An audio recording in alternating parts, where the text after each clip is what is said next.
the NPP, and for this I would like to invite Member of Parliament Dr. Harini to set the stage and to also talk about the NPP.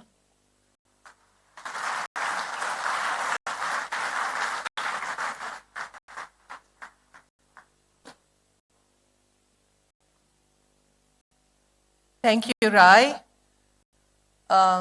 Maybe I can add this also and introduce who Rai is a little bit, because she didn't do that herself. Rai Kari Baltasar is our team leader for the Colombo Municipal Council elections this year. So we are very pleased that we have that Rai agreed to lead the team and that we were able to put forward a strong female candidate from the NPP. Thank you, everybody. Thank you very much for your presence here.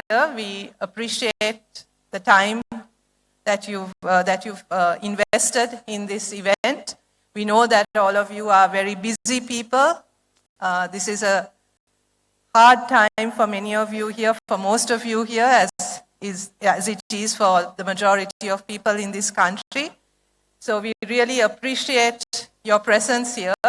And we also would like to acknowledge the interest you're showing in the Jatika Jana Balawegaya, in the NPP, and we will try our best to accommodate all your questions and to respond to any concerns that you have, and use this opportunity for you so that we can really present our economic plan and our policy to you. So my task today is to actually talk a little bit about the NPP. Even while I was sitting here, there were many people who asked me this question, and I get asked this question quite a lot. So we also wanted to use this opportunity to really explain to you what the NPP is, what the Jatika Jana Balawegaya is, and how we came together and who we are. So the NPP is a coalition. It's a coalition of over 28 organizations. We were established in 2019. We came together as a result of a long conversation that started around 2015 for the need for a platform, for a progressive platform, where people who shared basically similar ideas about the country, about the direction the country was taking, and about the solutions that we could offer for some of the problems that we saw. An analysis and understanding of the problems as well as solutions. And this was a conversation that started sometime in 2015. And gradually we felt the need to come together as a political platform. One of the things that we discussed was also the need for a grassroots-led political movement. This was one of the things that we talked quite extensively about, and I will talk about that a little later and explain why exactly we focused on building the NPP, the Jatika Jana Balawegaya, as a grassroots-led movement. And as a result of these extensive conversations and dialogues between different organizations and movements, we formally launched the NPP in 2019, somewhere in March or April of 2019. And our aim was and is to build up a grassroots-led political movement, a progressive political movement, a movement that comes together, where different organizations could come together to really address some of what we thought are the critical issues of the country. So in that sense, our aim is to address some of the critical issues in the political culture of the country. We work towards establishing a non-corrupt, transparent, and accountable political culture. We also want to strengthen economic democracy. And what we mean by economic democracy is that we found that the levels of participation in the economy are somewhat unequal, that not everybody gets to participate in the economy equally or to benefit from the economy equally, that there are huge inequalities when it comes to regional disparities, to disparities in terms of socio-economic class, various factors. And so that the inequality in our country was growing. Despite the economy also growing, the inequalities in the economy were also growing. And we saw this as potentially a very critical political issue as well. So by economic democracy, what we basically mean is that we want to broaden the participation in the economy as well as to ensure a fairer distribution of economic benefits based on the participation in the economy. We also stand for strong social protection. That is, we think that, especially for a country like Sri Lanka, strengthening and protecting our human capital is one of the key things that we need to do, because it's also an area, key investment in terms of making our economy stronger, making our country stronger, and making sure that the economy actually works for people. So with a focus on strengthening and investing in human capital, we also believe that it's essential that there are strong social protection mechanisms.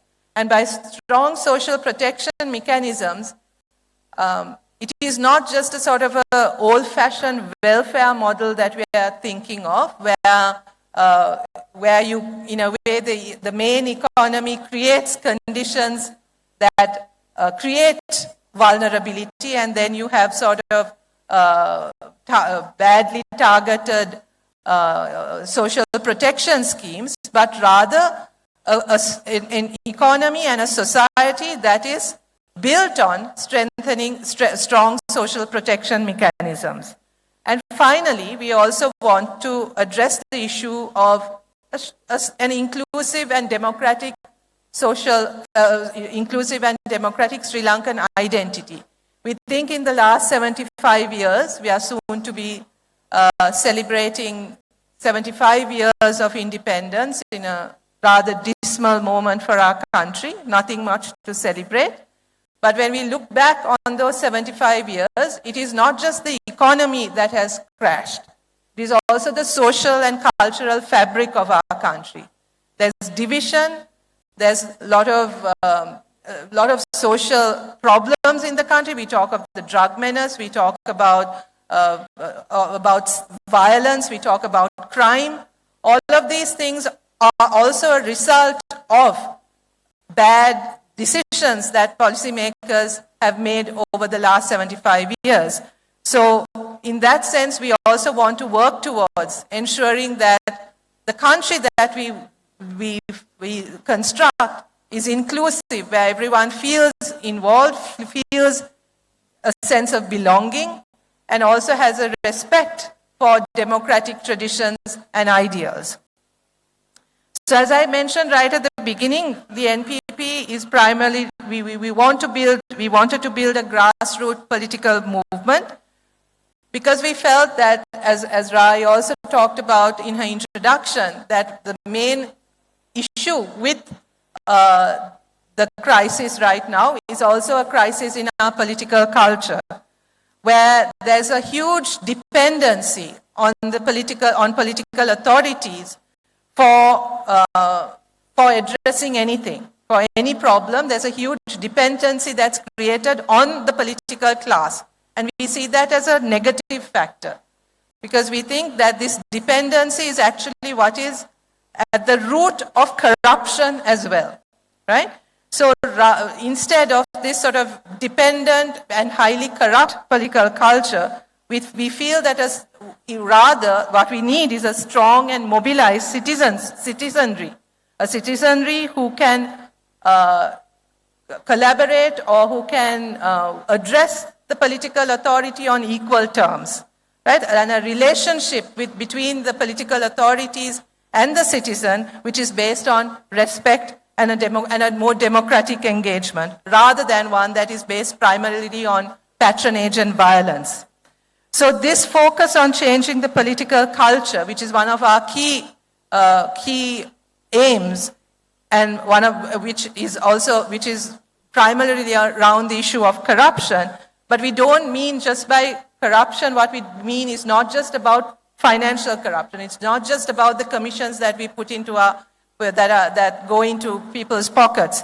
It's also about the corruption that has distorted the policy-making process, where decisions are made based on commissions, based on how much you make out of a project, rather than what is good for the country, what is good for the citizens. So corruption has really gone really deep into our system, where the decision-making process itself has become highly distorted.